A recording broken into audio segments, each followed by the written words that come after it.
Nakakasawa din yung laro ka lang ng laro ng yung inubos mong pitsa. Minsan nananawa na ako, nagki-create ako ng mga mahirap na tira na kakaiba na may potensyal na mahulog. Kaya hanggang sa nagtagal, naparami ko yung alam kong trick shot. 7, pahulogin ko doon. At saka pag ako'y nakakaisip ng trick shot at naglalaro ako, dinodrawing ko muna. Pag yun ay nakalima na, pinagsasama-sama ko na para isang pagod. Saka bago ako magsimula, nagdadasal ako. Sabi ko, Lord, tulungan mo naman ako na magawa ko agad itong tricks na ito. Huwag mo naman pabuti ng 3 oras. Ang hirap naman nun. Kaya pagka minsan, lumalakas ang aking confidence at saka nagkakaroon ako ng lakas baga na ipagpatuloy ko yung pagtitricks dahil nga pampalakas loob yun, yung pagdadasal. At nangyayari naman napapaalwan ng aking pagtitricks. Solve ko kagad. Ito, pahulogin ko ng isang tiro lang.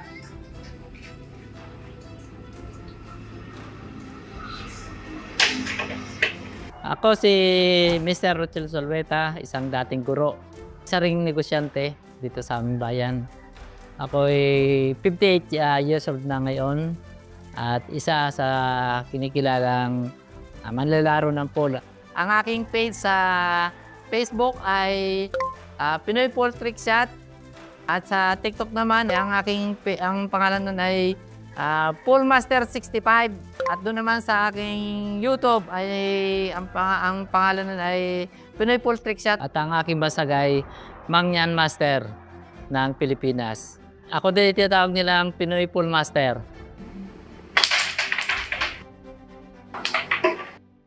Ang rules ng wooden Pinoy Pool kagaya ng 8 balls rule ng bilyar. Ito ay mayroong 12 pitsa at isang pamato.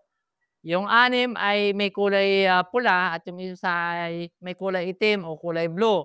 At habang ikaw ay nakakahulog, tuloy-tuloy ang pagpapashoot. At pag ikay sumablay o na-foul ka, stop ka na. At ang unang makaubos ng pitsa ay idideklara na panalo sa laban. Natuto akong lumaro ng larong pool nung ako'y bata pa, 5 years old pa lang ako, nung bumili ang tatay ko ng isang maliit na poolan. So, sa paglalaro ng mga players doon, ay nagkahilig na rin ako sa paglalaro ng pool. Tapos, nung edad kong 18, lumalabas na ako ng outside province of Oriental Mindoro. Yung iba hindi ko na pinuntahan dahil wala naman akong manager na taga doon at saka hindi ko napagod na ako sa pagdadayo.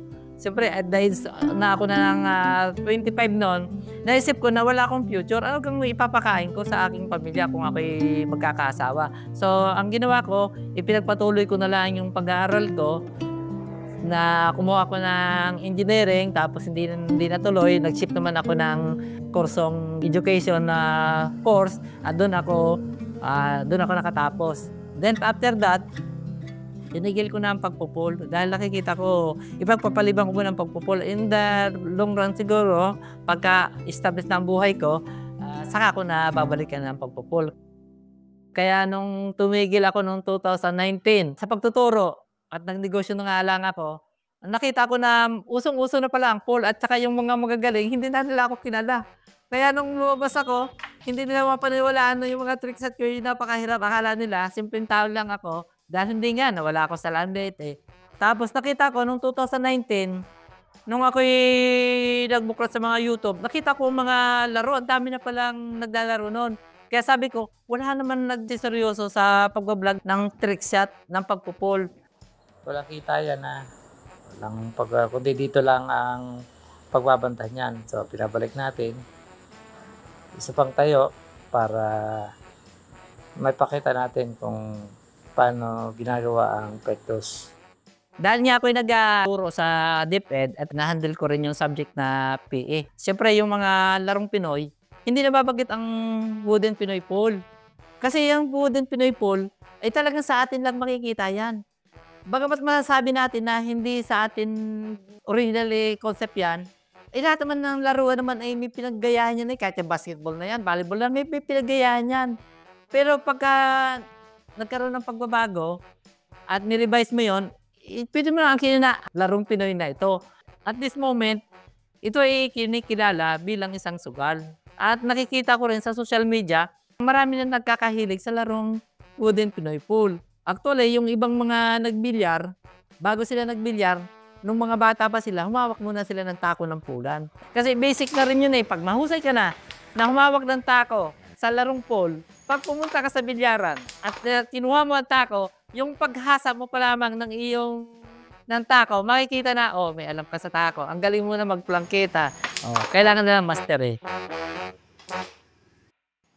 Para mawala ang impresyon ng wooden Pinoy pool na isang sugal, ang naisip ko diyan, ang una muna ay magkaroon sana ng barangay local tournament o national tournament.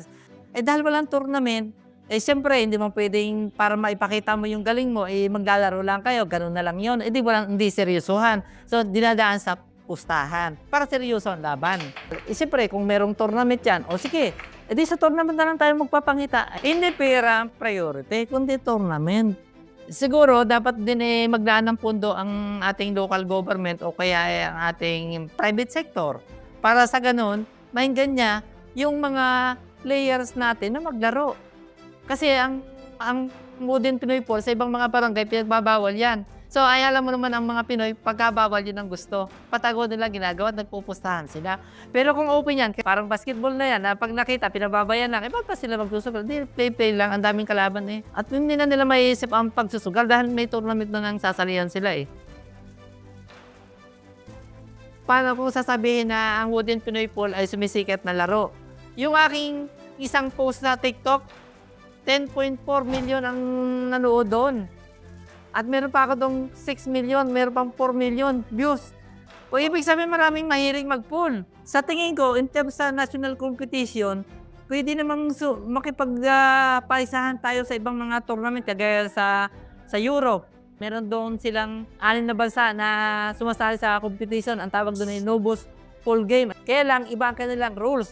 Eh pero kahit ang wooden Pinoy pool ay sumunod sa rules na yun, kaya pa rin namin makipagkompetensya. Dahil ang mga butas doon ay napakalaki, ay kaya lang, hindi tayo makasali doon dahil wala namang magpipinas o mag-sponsor para ang mga players natin ay makasali sa ganoong tournament. So malaki pa rin ang potential nito, lalo na sa industry sa paggagawa nito.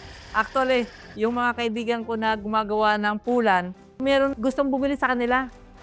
Mahirap lang ang pagsisip sa kanilang bansa. Sa US, may nakontak sa akin kung saan daw bibili. Sa Europe, may gusto din bumili. Malaki ang potential at marami rin ang gumagawa ng tako nito. At saka pulan, ang daming nagbibinta na ngayon sa Facebook na mga naggagawa, kagandahan sila. Maganda rin naman ang presyo nito eh. Yung iba, yung pure na naray na nag-abot ng 20,000. Yung plywood lang naman, nasa 4 to 10,000 ang presyo. So malaki ang potential na yung mga businessman dito o gumagawa nun eh magkakaroon ng trabaho. Noong 2019, sumulat ang aming samahan ng Wooden Pinoy Pool Association of the Philippines at ako noon ang chairman. So sumulat ako sa Philippine Sports Committee at saka Philippine Olympic Committee na gawing isa sa Philippine Game ang Wooden Pinoy Pool. Ang nagisagot sa akin ay magkandak daw kami ng national tournament. At iyon ay gagawin namin sa loob ng 2 taon. O tapos, kailangan may proper documentation, may video na talaga nagkandak kami ng national tournament. Eh sana, ang hiling ko, na total naman, sabi naman ninyo, pagka nakita nyo may potential na maging Philippine Game ang isang laro, kapag nakita nyo na pwede, hindi na kailangan dumaan sa ganon, isusukat na ninyo na gawing Philippine Game ito. Eh kayo na gumawa ng study. At saka tinatawagan din namin yung mga congressman na assign sa sports na gumawa sila ng study o survey para malaman nila kung ano na ang estado ng larong Pinoy Pool. I-consider lang nila na maging yan ay maging Philippine Game. Masaya na ako. Yan ang isa sa advocacy ko. Huwag na natin sabihing national sports at suntok sa buwan yun. Dahil kung yan ay Philippine Game na, eh siyempre, ay hindi na sasabihin ng mga magulang, huwag kayo maglaro ng Wooden Pinoy Pool at dahil yun ay sugal. Ay actually, yan naman ay laro lang naman yan eh. Hindi yan sugal. Nagpapalaro yan, kaya nagiging sugal. At sa tumitingin.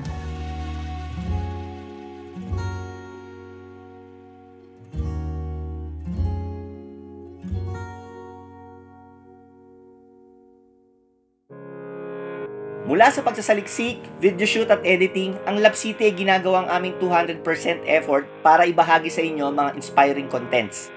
Kung gusto ninyo ang mga ginagawa namin, meron 3+1 ways para maipakita ang inyong mainit na suporta. Una, mag-share at mag-subscribe sa aming mga video. Pangalawa, pwede din kayo mag-email kung meron kayong suggested contents na swabing i-feature. Kami rin ay open sa witty minds katulad mo upang makisaya at maging bahagi ng Love City crew. Kung gusto nyo naman na ibahagi ang inyong kwento o i-promote ang inyong negosyo, pwede nyo kami makatrabaho.